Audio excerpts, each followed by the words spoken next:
Bonjour à tous, bienvenue dans ce nouvel épisode de Jardin de Bidip. Aujourd'hui on plante des patates, donc je vous ai fait un petit montage avec 4 différentes méthodes qu'on a essayées au potager. Tu fais quoi, Irène? Irène, tu fais quoi? Tu fais comment pour planter tes patates, Alors là on va Irène? essayer poser par terre, couvert de tonte de pelouse et compost de déchetterie. Alors, pas fatigant. Mais les patates, elles les enfoncent pas, elles les posent. Regardez, hop, c'est des œufs, c'est la chasse aux œufs. Enfin, c'est la chasse à la patate.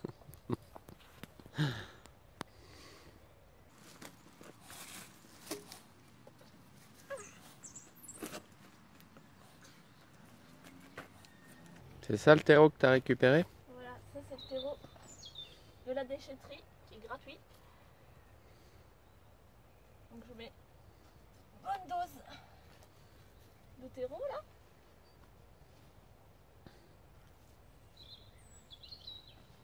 Faire un dôme au-dessus des pommes de terre. Un sacré dôme, moi, dis donc. C'est chaud. Ah, il est chaud. Ouais.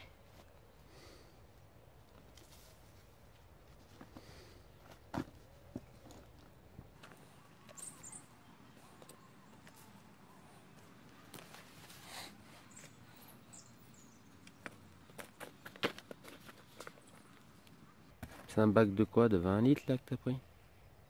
Oui, c'est 20 litres. Ça fait 20 litres pour combien? 10 patates? Je sais pas combien j'ai mis de patates là. 1, 2, 3. Bah, t'en as mis une dizaine. 5. Ouais, une dizaine.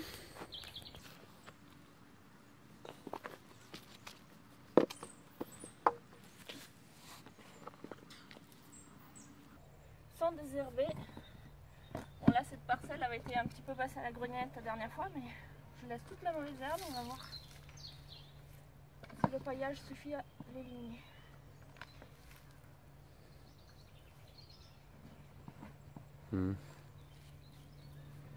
On verra si on bouffera des tartiflettes cet hiver, quoi.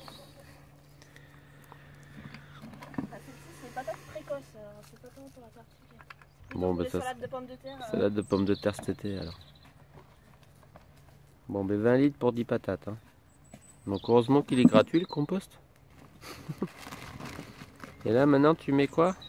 Là je mets une petite couche de tonte de pelouse également récupérée à la déchette.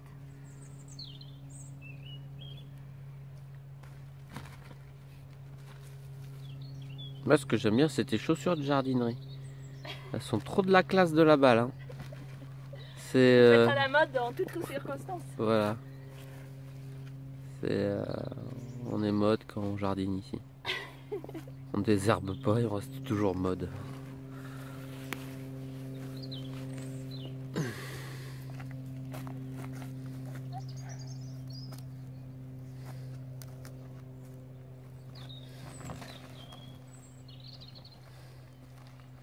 Ah ouais, elles vont cuire les patates avec ton terreau là, qui chauffe.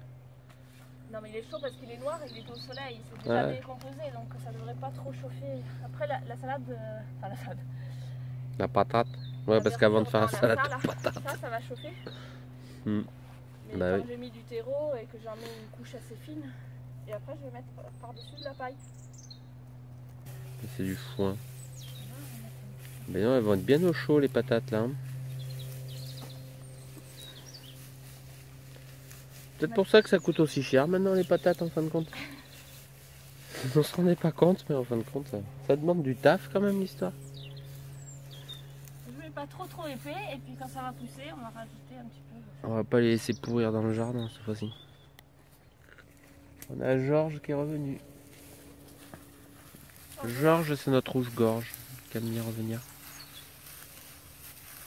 Mais bon. Et là, entre les rangs, je vais semer. Je vais remettre un peu de compost et je vais mettre des graines de lin pour éloigner les dorifores. Ou alors peut-être aussi un petit peu de haricots, histoire de... On a un petit souci avec les dorifores ici.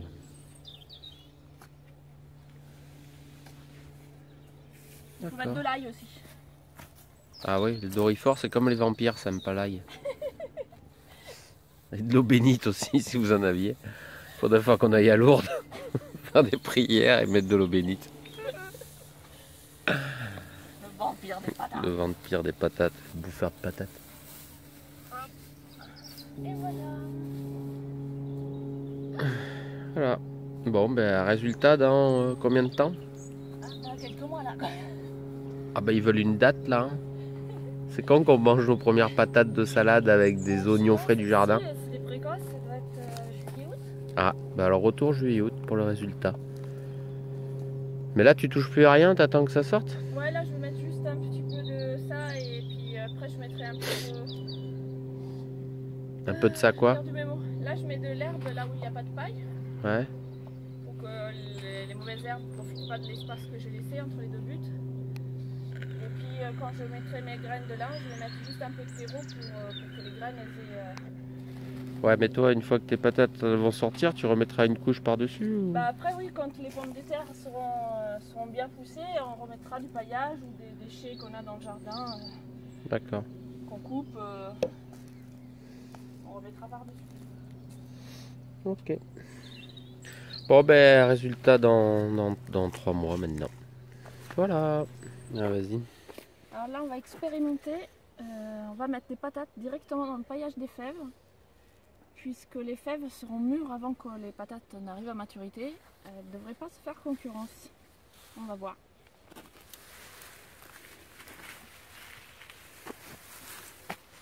Donc là, c'est une chasse à l'œuf en direct. Là c'est pareil, on rajoutera du paillage après au fur et à mesure. Quand on ramassera les fèves, on taillera, on laissera sur place et on rajoutera un petit peu de paille. Alors celles-là c'est des patates qui ont germé dans le placard, donc à la limite c'est une prise de risque minime, hein. Je sais même pas quelle variété c'est. Il y en a qui ont germé vert jaune comme ça, d'autres qui germent violet, donc ça doit pas être la même variété. Le rabbin. Cette troisième méthode nécessite une première étape très fastidieuse, le désherbage, surtout qu'ici on avait un parterre de renoncules très serré. Donc ça a été assez long et difficile, donc voilà, enlever toutes les renoncules d'abord pour avoir une terre propre. Vous pouvez voir ici il y avait des feuilles, donc j'avais paillé à l'automne, mais apparemment une épaisseur pas suffisante, donc les renoncules ça les a pas dérangés du tout. En revanche quand on nettoie, il y a plein de vers de terre, c'est très vivant.